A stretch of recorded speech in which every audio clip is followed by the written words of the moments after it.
apoyando a los candidatos y candidatas. Creo que hoy el Partido Acción Nacional solo tiene una fecha en el calendario y es evidentemente el 7 de junio, y lo que estamos buscando es que haya mayor participación. Realmente en el estado de Veracruz lo que nos preocupa es el abstencionismo.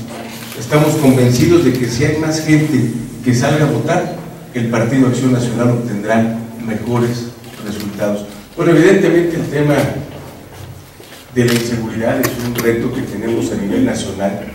Yo siempre he sostenido que no debe politizarse ni partidizarse. Desde mi punto de vista, la mejor manera de poder combatir la inseguridad es a través de la coordinación entre diferentes órdenes de gobierno, los municipios, los gobiernos estatales, la Federación, el Ejército Mexicano, la Marina y por supuesto la sociedad civil.